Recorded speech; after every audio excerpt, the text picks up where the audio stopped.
Hoje eu quero colocar a minha ênfase exclusivamente no que o verso 2 diz, especialmente pensando em você, que se sente um lixo, você que de fato se sente um lixo.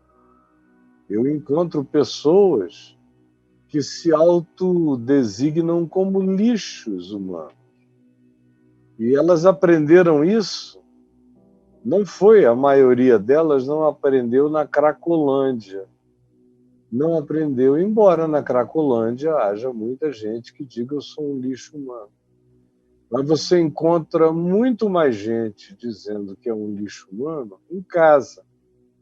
Gente que foi feita assim, nessa perspectiva interpretativa de si mesmo, pelo pai, pela mãe, pelos irmãos, pela igreja, pelo pastor, pelo padre, pelos moralistas da família, por aqueles que se apresentam como gente justa, como gente impecável, como gente que aparentemente nunca cometeu nenhum deslize.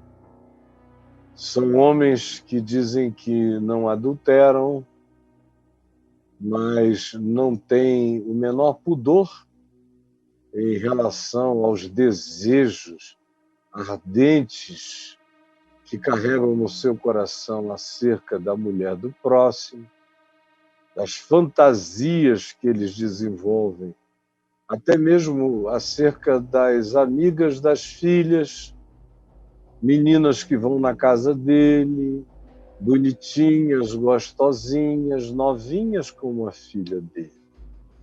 Em relação à filha, ele diz, não, jamais olhei para ela, é claro, é minha filha. Mas as amigas são filhas de outras pessoas e são tão deliciosas. E ele tem aquele olhar completamente cobiçoso, com aquela luxúria, aquela ganância luxurienta na alma. Mas como nunca traíram fisicamente a esposa, eles são retos, são justos, botam o dedo na cara dos outros. É assim que eles vivem. Ou então você se sentiu lixo a partir das declarações de uma mãe que é uma dona de casa dedicada, mas que você sabe que ela é mentirosa e hipócrita. O que ela declara para as amigas não tem nada a ver com quem ela é. Ela constrói uma imagem do lado de fora que não é acompanhada pelas manifestações reais de vida que essa pessoa tem do lado de dentro, na família, na casa, no trato dos filhos, dos maridos. É tudo uma grande mentira. E você se sentiu assim, feito ou feita, lixo, na igreja, porque você cresceu lá, uma menina bonitinha, com carinha de garotinha. Aí, de repente, você chegou aos 15, 16 anos de idade, você começou a ter outra aparência, as suas roupas deixaram de ser aquelas roupas profundamente femininas, você passou a ter um determinado discurso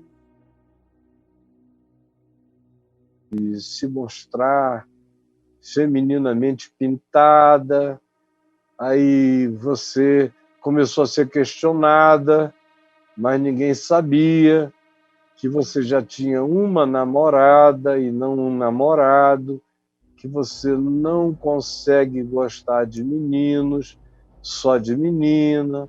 O tempo foi passando, aí você caiu na esparrela de dizer, não, mamãe vai entender, ela sempre foi minha amiga, meu pai também.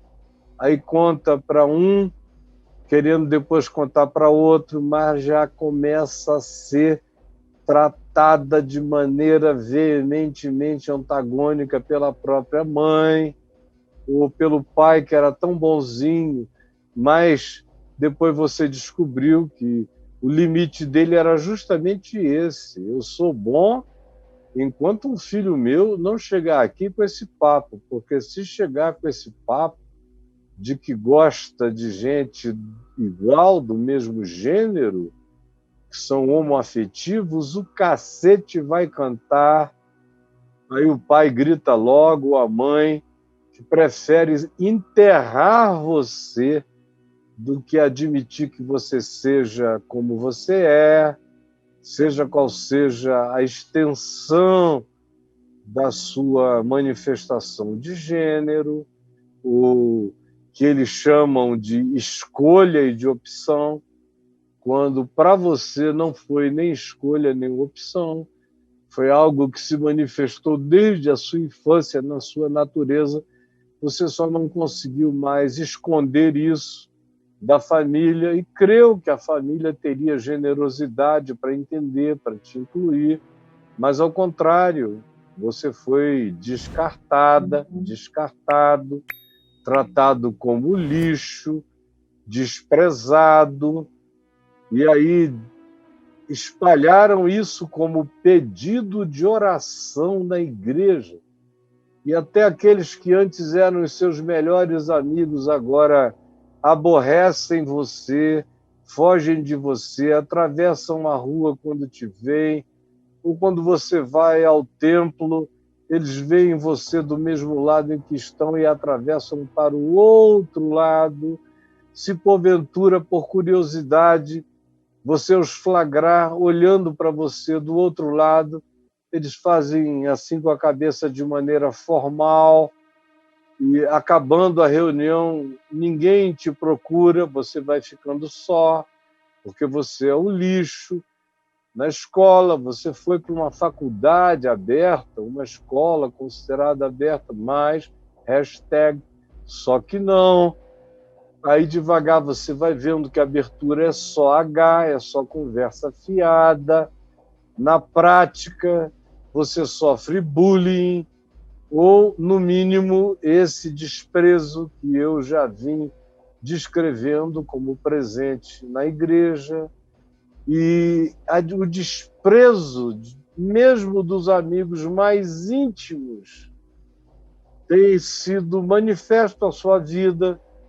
Você está se sentindo completamente só, angustiada, angustiado.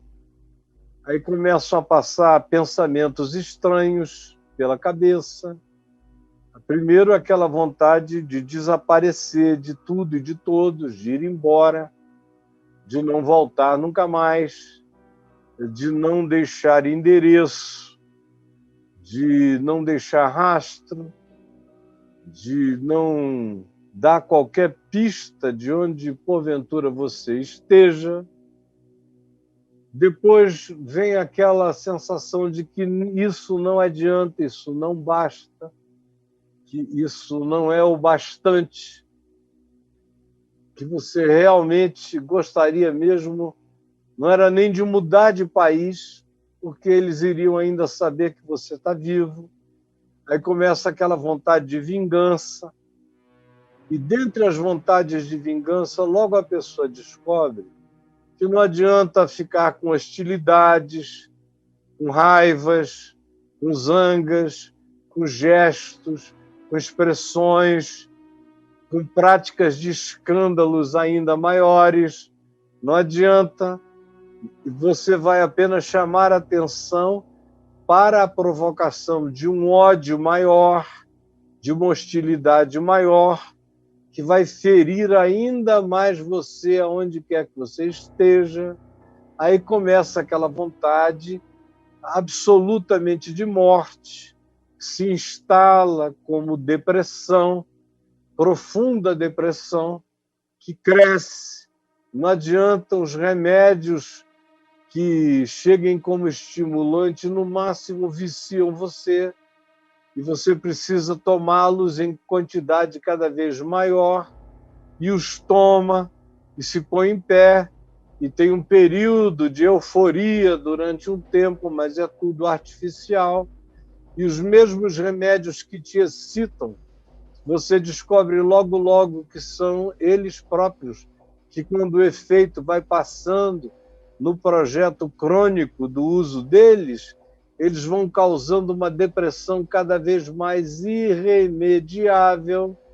Aí eles não servem mais e você vai se jogando cada vez mais na cama, se cobrindo com o cobertor da morte, da mais profunda infelicidade, da vontade de desaparecer. Aí começa a ter aquele desejo de dormir para sempre. Você usa, vai usando em quantidade dobrada, triplicada, quadruplicada, quintuplicada, sextuplicada, e eles são capazes de colocar você num estado de zumbificação durante 2, 3 dias, mas não te matam. Aí vai criando uma raiva de ter que retornar a esse inferno chamado de mundo real pelos outros, e para você é apenas a miséria existencial que você tem que encarar. Aí vem a vontade, enfim, de morrer. Aí começam as overdoses, mas a pessoa não acerta nem na primeira, nem na segunda, nem na terceira. É muito raro acertar a dose que mate ou que deixe você numa situação de não socorro. Aí não adianta trancar a porta do quarto, nem da casa, porque sempre tem um amigo bom, generoso, carinhoso, que não se esquece de você. Vai lá, te liga, te liga, te liga, você não responde. Aí eles vão, arrombam a porta da casa, do quarto, e veem você já sem pulso. Carregam você para o hospital, fazem lavagem, você é salva, você é salvo, você sabe do que eu estou falando. Aí aquela agonia, tem um momento de gratidão, eles imploram que você não faça mais isso e você não faz. Mas com o passar do tempo, você vai vendo que fora ele, ou eles, 2 ou 3, não tem mais ninguém. Eles têm que trabalhar, que eles têm que cuidar da vida deles, que a existência deles continua, que eles não podem ficar ali de plantão. E aí surge aquela vontade definitiva. Agora você já sabe que se você pegar as quantidades exorbitantes já utilizadas e que levaram você à beira da morte não fosse o salvamento, se você fizer assim, você se acaba mais rápido e não dá tempo de ninguém salvar. Tem muita gente nesse estado me assistindo aqui agora, me assistindo aqui agora. Tem outros que pecaram e estão sob aquele olhar de juízo na família. É o marido que traiu a esposa. E está todo mundo te olhando com ódio e ninguém fala mais com você. É a mulher que traiu o marido. E até a filha mais chegada, mais íntima, está te abominando, te odiando, olhando para você e gritando: sua vadia, você não é digna de ser minha mãe. Tem todo tipo de gente. Tem um homem desempregado que descobriu que o valor dele para a mulher, para os filhos, e até para o pai, para a mãe, para os irmãos dele, só era expressivo esse valor enquanto ele trabalhava e ganhava bem e podia fazer agrados à esposa, aos filhos. Não tem coisa mais devastadora, por exemplo, para um homem do que estar desempregado, enquanto a mulher traz a comida para casa e do início ela traz com todo carinho, generosidade, amor e gratidão. mas depois de um tempo ela começa a cobrar, e o cara sai, e na pandemia não dá para sair tanto, e não acha nada. E aí começam as indiretas, depois as diretas, depois os maus tratos, não só verbais, mas na prática. O indivíduo começa a ser tratado como lixo, como gente inútil. E aí, se isso prossegue muito tempo, é inevitável a depressão, a vontade de morrer. Como mesmo no espaço dessa pandemia já houve um monte de gente entrando nesse processo e que hoje eu já encontro nesse estado de desejo de finalização dessa depressão e dessa impotência manifesta pelo desemprego. A mesma coisa acontece com a mulher que está sendo desprezada pelo marido, que está de caso com alguém que ninguém ainda sabe, mas o comportamento dele mudou dramaticamente na família. Ele começa a desprezar a esposa e a não tratar bem os filhos, e a trazer uma violência inexplicável para o trato dentro de casa, ninguém consegue entender. Só quem sabe que ele está traindo é que pode entender como a culpa dele se transforma em ódio, em hostilidade, em vingança, em vontade de bater nos outros, que não tem nada a ver com coisa alguma, são os inocentes, mas a inocência em relação a um coração que se sabe culpado provoca frequentemente reações de violência, vontade de violência, porque os outros não têm nada a ver com o que se está praticando, com o que o marido está praticando. Especialmente homens em estado de traição ficam muito violentos com a mulher e com os filhos. E aí um mundo inteiro de situações que deixam a gente em estado, em sentimento e em internalização de degradação pessoal. E você vai se sentindo, se autodesignando como um lixo. Lixo. Caio, eu sou um lixo. Eu ouço isso há tantos anos. Caio, eu sou um lixo. E aí, para você que diz, Caio, eu sou um lixo, não importa se eu não descrevi a circunstância da sua vida, mas você que se autodesigna assim, ouça a palavra de Jesus para você, aqui na Epístola aos Hebreus, no capítulo 2, no verso 11, quando se diz algo maravilhoso, porque convinha, diz o verso 10, que aquele por cuja causa e por quem todas as coisas existem, conduzindo muitos filhos à glória, aperfeiçoasse por meio do sofrimento o autor da salvação deles, que é Jesus. Esse que é aquele por cuja causa e por quem todas as coisas existem, é o nosso Pai eterno, é o Pai de todos os espíritos universais.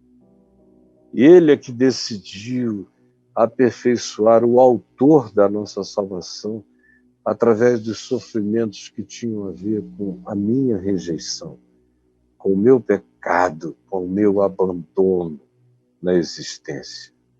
E aí diz o verso 11, pois tanto o que santifica como os que são santificados, o que santifica é o autor da minha salvação, é Jesus. Ele é que me declara santo. Foi Ele quem me declarou santo. Foi Ele que disse, está consumado, está tudo pago, estão todos santificados, estão todos aptos para Deus. estão todos agora aptos para a luz. Eu paguei o preço, estão todos aptos para o abraço divino. Todos precisam saber dessa informação, que o preço pela culpa, pelo pecado, ou pela atribuição de pecado, ou pela designação de pecado, ou pela imputação humana de pecado sobre os outros, o preço está pago, está consumado. Foi isso que o autor da nossa salvação gritou na cruz. Está pago, está pago.